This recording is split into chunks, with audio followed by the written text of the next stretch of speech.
Today, inshallah, we'll start with the Mas al khuffain, wiping over the socks, or the leather socks in particular. So, Bismillah, Alhamdulillah, wa salatu wa salam ala Rasulullah. Wa ba'd, ba'ab Mas al khuffain, wiping over the two socks, or the leather socks. Yujuz al Mas al khuffain, he's saying it's permissible to wipe over the leather socks, right? The khuf is usually made out of leather in the past. And he's saying it's permissible. Jaiz, yujuz, is like ibaha, which means it's not fard, it's not disliked or anything. It's just jaiz. You're allowed to do it. If you want to do it, you can do it. If you don't want to do it, you don't have to do it. You're not ordered to do it. So that's the asl in wiping over the socks. It's a rukhsa. Rukhsa means it's a permission for you from Allah subhanahu wa ta'ala to make it easy for us, right? So in general, it's always jaiz, but the scholars, they say in two situations it might become wajib upon you. Can anybody think of a situation where you might be wajib to wipe over your socks or your leather socks? If you broke your wudu? Why would that be wajib? If you're traveling, mostly. If you're traveling? Yeah. No. No? Wajib, like you have to do it. Yeah. There's only like maybe two situations where with some scholars would say it's obligatory to do it. At war, I don't know. Maybe it has to do with necessity, close. So traveling, war, something like that. But they say, for example, you have just enough water to make wudu and cover your body parts, but not enough to wash your feet. So in this case, to have the correct wudu, it's better to wipe over the socks, right? It becomes wajib, because if you were not to wipe, you wouldn't have enough to wash your feet, and then you'd have to move to tayammum, and that's not preferred unless you have to. So it's better to wash the body parts and then wipe over the socks instead of not completing the whole wudu. That's one situation. The other situation, the scholars, they say that if you are in a land that people, especially like in Muslim countries, sometimes they don't know about this, they're ignorant, or they're people of, like, a lot of deviance is spread and they think you're not supposed to do it, you should do it in front of them so they know it's something from the Shari'ah, that's a permission from Allah subhanahu wa ta'ala. So those are two situations the scholars say that it's, preferred or recommended or obligatory upon a person to do it. But in general, it's jaiz, so it's just either way, you can or you can't do it. وما أشبههما من الجوارب الصفيقة التي تثبت في القدمين والجوارميق التي تجاوز الكعبين في الطهارة الصغرى. He said, so it's permissible to wipe over the khuffain, the leather socks, and whatever resembles them. The Imam, he says, as long as they are thick and they stay upon the feet, which means that some scholars put the requirement that you're able to like walk in them, and they're thick enough that you can't see through them. And they go above the ankle. Those are some of the requirements. And this is for the minor ablution only. Because the Prophet ﷺ, he told the Sahaba, radiallahu anhum, if they're traveling, for example, not to take off their socks, to wipe over them from using the restroom or any type of breaking in the wudu, except if you have janaba, which means you need ablution. You need to ghusl, to wash. In that case, you have to take off the socks and wash. And it's not permissible to wipe over them. In terms of like putting on jawarmiq, al-jaramiq, they're like similar to like boots basically. So things that come above your ankle, like the Timberlands or boots or something like that, they go above the ankle. The scholars say you can also wipe over them. If they're below the ankle, it's not, according to the Jumhur, it's not permissible. The evidence for that is the Prophet ﷺ, he told the Sahaba on Hajj that if you were, the things that would break your ihram is to wear something covering the ankle, right? So as long as it's below the ankle, it was okay. So the scholars derive from that the sock has to go over the ankle in order for it to be correct. And the regular socks that we see, like a lot of scholars I asked personally, they say it's okay as long as it's covering the foot and it's above the ankles. Some of the traditional scholars, they would say that it has to fulfill the requirements of being similar to the khuf, meaning it has to be thick and, like the Imam just said, like thick and not see-through, and you're able to, it stands on its own, right? So depending on the situation, it's up to the individual. Like I know the scholars that I asked that are very knowledgeable, mashallah, they said it's okay to wipe over the regular socks. So if you have a necessity, it's okay, inshallah. Preferably though, like if you have the choice and you have the time, the asl of washing the feet is better according to many of the scholars as well. And Imam Shafi'i rahimahullah, he used to say that إذا شك في رخص رجع إلى الأصل. So if you have a doubt in a rukhsa, a permission from Allah subhanahu wa ta'ala, you go back to the asl, the foundation of what it originally was, right? So if you're not sure, am I traveling or not traveling, you go back to praying the full 4 rakats instead of 2 rakats. If you're not sure this is permissible or is not permissible, you should go back to the asl to be on the safe side always. So the time period for the traveler, he says, يوم وليلة للمقيم وثلاثة للمسافر من الحديث من الحدث إلى مثله. لقول رسول الله صلى الله عليه وسلم يمسح المسافر 3 أيام ولياليهن والمقيم يوما وليلة. So he says that the time period is a day and night for the resident, and for the traveler is 3 nights or 3 days and 3 nights, right? And when do you start counting the time? Like so from the requirements of putting on the khuffain or the jawarabain is that you make wudu, you're in a state of tahara or ghusl, and then you put the socks on, right? So once you put them on, how long do you basically have to wear when do you start counting the days? You say as soon as you put on the socks. That's one statement from the scholars. What else do you think? Anybody? The first time you wipe As over. soon as you're going into church? No, for مسح على الخفين. So تبدأ you start counting the time for مسح. You say you have 1 day for a resident and 3 days for the traveler. But the question is, when do you start counting the time? Like, how do you determine the 24-hour period? Is it from, like he said, when you first put your socks on? Or is it when you first wipe over the sock? Or is it first when you break the wudu? When you first make wudu and you put your socks on. That's one statement he just said, yeah. So all 3 of those were related. Sheikh Shanqiti, he says to do it from the time that you break the wudu, like the first time you break the wudu. So say for example, you put them on at Fajr time, right? And nothing happened, and then you break the wudu, like say at 10 a.m. Right? He says that you count from 10 a.m. until the next 10 a.m. You have that time for wiping over the socks, right? Other scholars, they say, like, when you first wipe it, or you say you break the wudu, you made wudu again, and then you wipe that first time, you count from then. So either one, inshallah, is acceptable. And like I said, it's always better to do the safer opinion. It doesn't, especially for us, alhamdulillah, we have a lot of ease in terms of our access to water, and mashallah, we live in peace, and we don't have like these type of hardships upon us. But if you're in a situation where it's harder, then you can go to the easier opinions. So the Imam's opinion, وَمَتَّى مَسَحَ ثُمَّ انْقَضَتِ الْمُدَّةِ أَوْ خَلَعَ قَبْلَهَا بَطْلَتْ طَهَارَتُهُ. So he said, when you start, when does it stop, basically, is when the time period is finished, or according to him, if you take the socks off, right? And according to many other scholars as well, they say that because the mess takes the place of washing, so therefore it's like a special permission. And once you remove that, you don't have that permission anymore. So you should make wudu again. That's according to Imam Ibn Qudama and a lot of the many older scholars. Other scholars say, no, there's no proof from the sunnah that taking off the socks is one of the things that breaks your wudu. And there's also a narration upon Imam Hassan al-Basri, rahimahullah, and some of the other earlier scholars that say that it doesn't break the wudu. It was narrated in Bukhari, actually. In أخذ من شعره وأظفاره أو خلع خفيه فلا وضوء عليه. He said if somebody cuts from his hair, or cuts his nails, or takes off his socks, there's no wudu upon him. He doesn't have to renew his wudu. So that's Hassan al-Basri's opinion and Bukhari. And like I said, you'll find both opinions, so you can choose either one. But to be on if you have the choice, personally, I like to always pick the safe side. Sometimes I feel more comfortable and at ease to be on the safer side.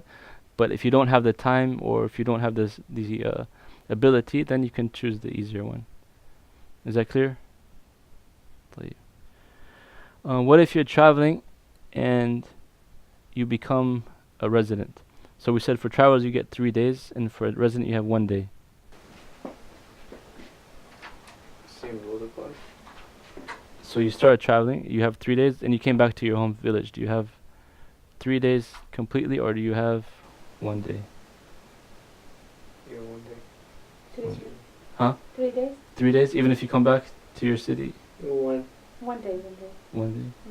Mm-hmm. Is that Jamhur? 1 day. So you're traveling and then Yeah, you changed your mind, you came back before the 3-day period. Yeah, you were traveling and then you said, let me come back home. Yes, that's right. 1 day. So if the musafir, this is according to Hanabila, if he's traveling and he comes back to the city before the 3-day period, he goes back to being a resident. So if it's been more than 1 day, khalas, you take him off and make wudu again. طيب. Other scholars, they say the same thing, like there's no direct proof that breaks the wudu, so he stays upon the wudu until he breaks it and then makes it again and washes it again. But we said to be on the safe side, if the time period ends, you should basically count it as starting a wudu over again, right?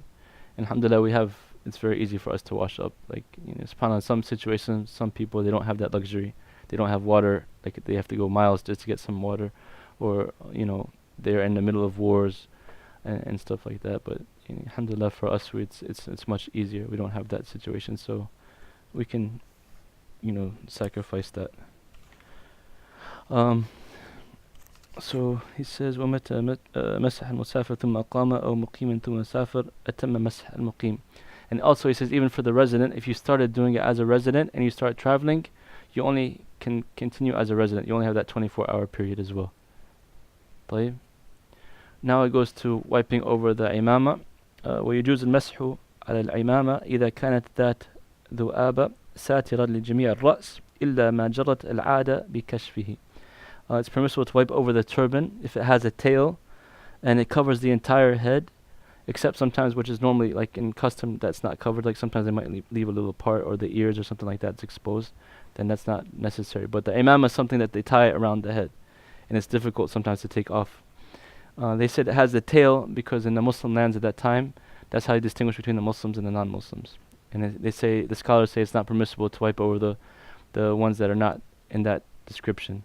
So like a hat, or even the shemagh that some people wear in Saudi Arabia, or it doesn't have a tail, it has an imam but it's not a tail.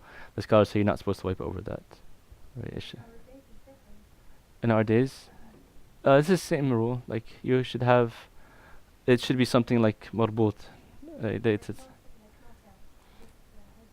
Some scholars say that you don't have to have the tail nowadays, because there's no difference anymore, as long as you have something called the imam that's wiped tightly along the head. You have a question? No. It's okay. No. Sorry. What about for the hijab? Is it permissible to wipe over the hijab? No, I don't know. No. I'm just guessing. So the scholars, they say, in general, it's better if you can to wipe over the head directly, not the hijab, because there's no particular text for it. But there is some narrations on Salama that she used to wipe over the khimar. But the scholars say that at their time they would have like the very thick kind of hijab and covering everything basically, so it's difficult for them to take it off. So if you're in a similar situation, some scholars say it's difficult to take off. Or if you're in front of like men, there's no other place to make wudu, or it's very cold, for example, something like that, you fear harm. Some scholars say it's okay for the woman to wipe over the hijab, but the asl, the benefit, the general way is to wipe over the head directly. ومن شرط المسح على جميع ذلك أن يلبسه على طهارة كاملة.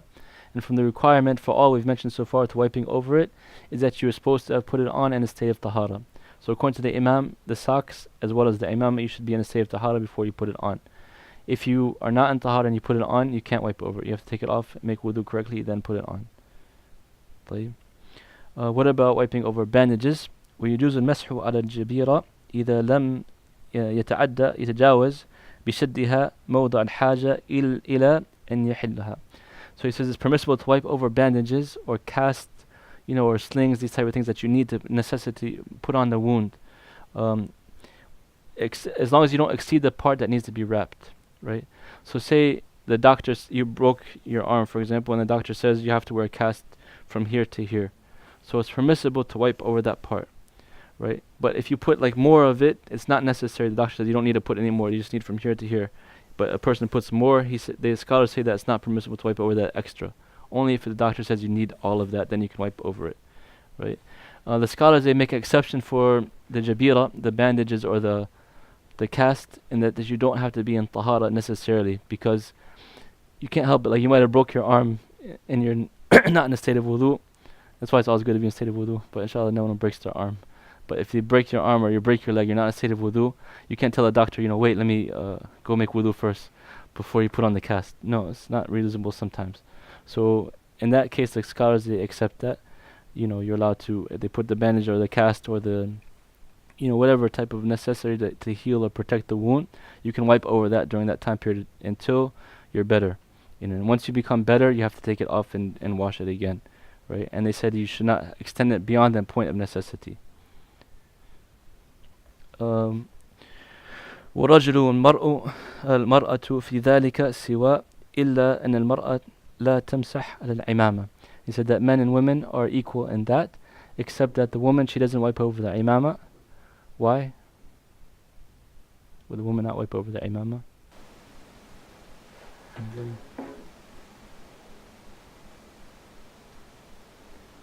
What do you guys think? Just take a guess, it's okay.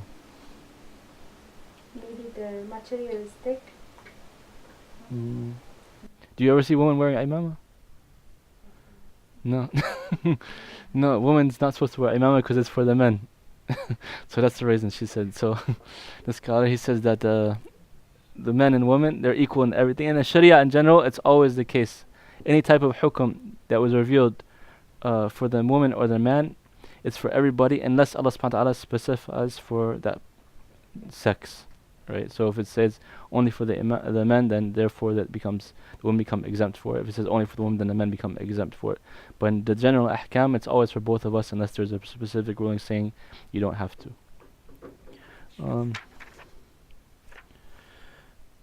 That's the chapter of wiping over the socks and the imama and the jabira. If you guys have any questions, inshallah, you can. Yeah, it just reminded me, my husband had a surgery for a knee, and as soon as we came home, he took everything and he prayed Fajr with blood all over his place. Oh, well, yeah. It be accepted, yeah. Because, subhanAllah, like, from the principles of the Shari'ah is that al-mashaqqa tajlib al-taysir. Like, if hardship happens, it brings ease. Like Allah subhanahu wa ta'ala, He said, inna ma'al usri yusra.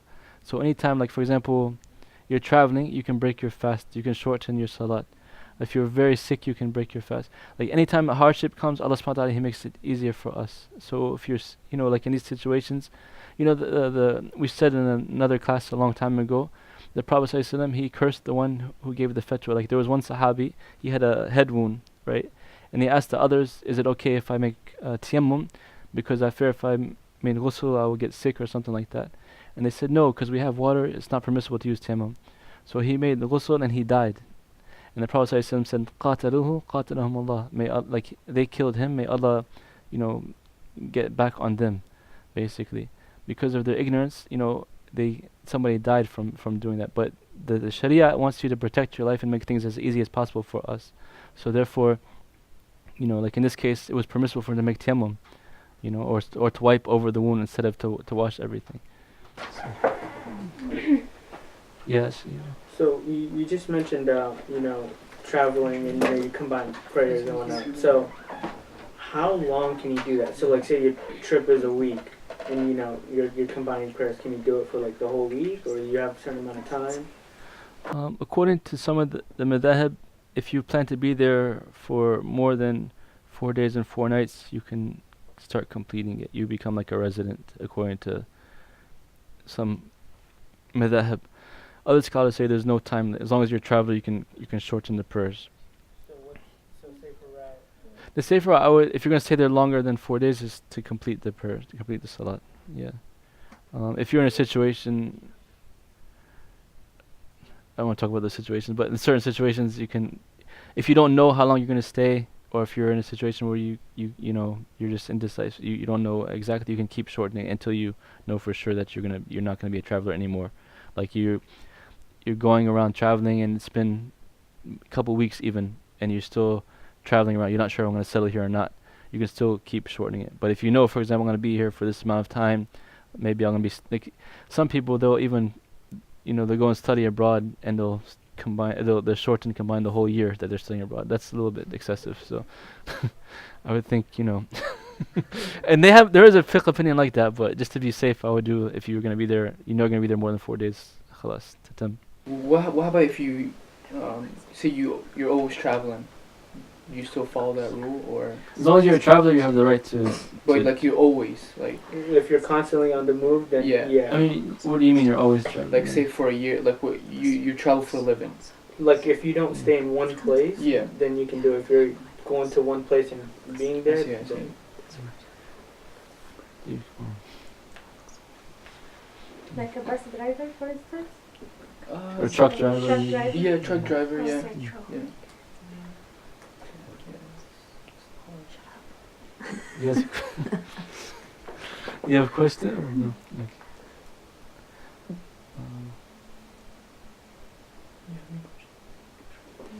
Oh, yeah. I was thinking about a question, but I forgot. I'll ask you some other time. It's not wajib. um, Is this topic interesting for you guys, or you like to learn fiqh, inshallah?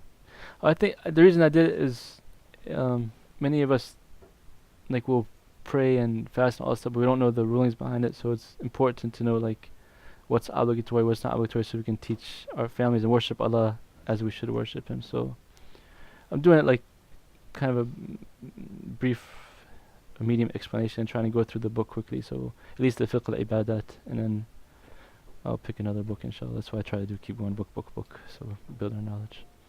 But yeah, if you have any questions, Just like how when you mentioned the no in the bathrooms of bringing sacred Quranic items, I have a necklace with Ayatul Kursi, or I have a ring with Shahada on it.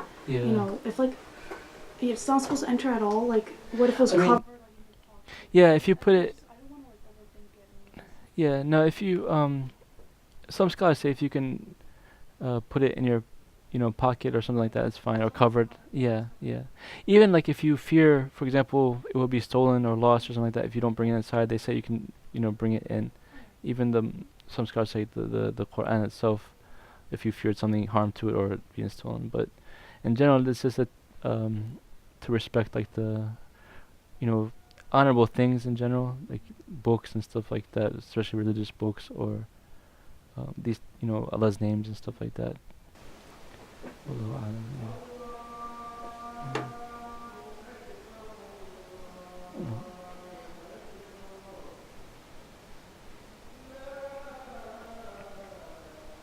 What's the best dua to say when you travel? The best one? Or there's many du'as? Yeah, as many dua like the Subhanallah sakhalna hada, that one. That's one of the best, yeah. And then the longer version, if you're going for a longer travel, yeah.